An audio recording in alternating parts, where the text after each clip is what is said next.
അപ്പോൾ പെരുന്നാളിന് കിട്ടിയ ബീഫൊക്കെ ബാക്കിയുണ്ടെങ്കിൽ വേഗം പോയി ഉണ്ടാക്കി നോക്കിക്കോട്ടെ. ഈ ഒരു കിടിലൻ അച്ചാർ മസ്റ്റ് ട്രൈ ആണ്. ഈ ഒരു അച്ചാർ മാത്രം മതിയിട്ട് നമുക്ക് വയറടച്ച് ചോറ് കഴിക്കാനായിട്ട്.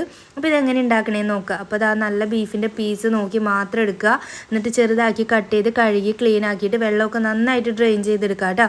ഇനി ബീഫെല്ലാം കുക്കറിലേക്ക് ഇട്ട് കൊടുത്ത് ആവശ്യത്തിന് മഞ്ഞൾപ്പൊടി മുളക് പൊടി ഇട്ട് കൊടുക്കുക. അപ്പോൾ കാശ്മീരി ചില്ലി പൗഡറും എരിവുള്ള മുളകും കൂടെ മിക്സ് ചെയ്തിട്ട് കൊടുക്കുക. പിന്നെ കുരുമുളക് പൊടി ഒരു നുള്ളു ഗരം മസാല ആവശ്യത്തിന് ഉപ്പിട്ട് നമുക്ക് നന്നായിട്ട് ബീഫിലേക്ക് തിരുമ്മി പിടിപ്പിച്ച് കുക്കർ അടച്ച് മൂടി ഒരു 1/4 ഭാഗത്തോളം വേവിച്ചെടുക്കുക കേട്ടോ. അപ്പോൾ ഇതാ ബീഫിൽ നിന്ന് വെള്ളം ഇങ്ങനെ ഇറങ്ങി വരും കേട്ടോ. ഒട്ടും വെള്ളം ചേർക്കാനാണ് ഞാൻ ബീഫ് വേവിച്ചെടുത്തത്. ഇനി നമുക്ക് അതവിടെ മാറ്റി വെച്ചിട്ട് ഒരു ഇൻഡാലിയത്തിൻ്റെ ഉരുളി വെച്ച് കൊടുക്കുന്നുണ്ട്. ആവശ്യത്തിന് വെളിച്ചെണ്ണ ഒഴിച്ച് നന്നായിട്ട് ചൂടായി കിടക്കുന്നതിലേക്ക് ബീഫ് കുറേശ്ശെ ഇട്ട് കൊടുത്ത് ഇതേപോലെ ഒന്ന് ഫ്രൈ ചെയ്തെടുക്കുക കേട്ടോ. ഓവറായിട്ട് മുരിഞ്ഞു പോകണ്ട.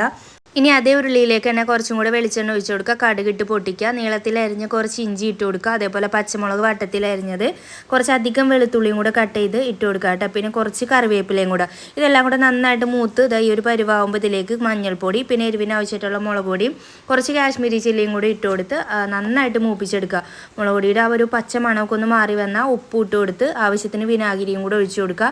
വിനാഗിരി ഒന്ന് തിളച്ച് വരുമ്പോൾ നമ്മൾ ആ ഒരു ബീഫിൽ നിന്ന് ഇറങ്ങി വന്നിട്ടുള്ള വെള്ളവും കൂടെ ഒഴിച്ച് കൊടുത്ത് നന്നായിട്ടൊന്ന് തിളപ്പിച്ചെടുക്കുക കേട്ടോ. വെള്ളം കുറച്ചും കൂടെ വേണമെന്നുണ്ടെങ്കിൽ നിങ്ങൾക്ക് തിളപ്പിച്ചത് ഒഴിച്ചു കൊടുക്കുക.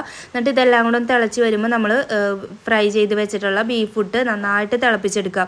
ഒരു 5 മിനിറ്റ് തിളച്ച് കഴിഞ്ഞാൽ ലാസ്റ്റ് കുറച്ച് കായത്തിൻ്റെ പൊടിയും അതേപോലെ കുറച്ച് ഉലുവയുടെ പൊടിയും കൂടി ഇട്ട് കൊടുക്കുക കേട്ടോ. എന്നിട്ട് അടച്ച് മൂടിയോടെ തീയൊക്കെ ഓഫ് ചെയ്ത് വെക്കുക. ഇത് ഞാൻ പിറ്റേന്നാണ് കേട്ടോ ഇപ്പോൾ ഈ ഒരു ബീഫിൻ്റെ അച്ചാർ എടുത്തിട്ടുള്ളത്. അപ്പോൾ നന്നായിട്ട് ചാറുണ്ടായിരുന്നതാണ് കേട്ടോ. അതൊക്കെ വറ്റിയ ഒരു ബീഫൊക്കെ നന്നായിട്ട് ആ ഒരു ചാറൊക്കെ അബ്സോർബ് ചെയ്ത് നല്ല പുളിയും ഉപ്പൊക്കെ പാകമായിട്ട് നല്ല അടിപൊളിയായി സെറ്റായിട്ട് വന്നിട്ടുണ്ട് ബീഫ് അച്ചാർ.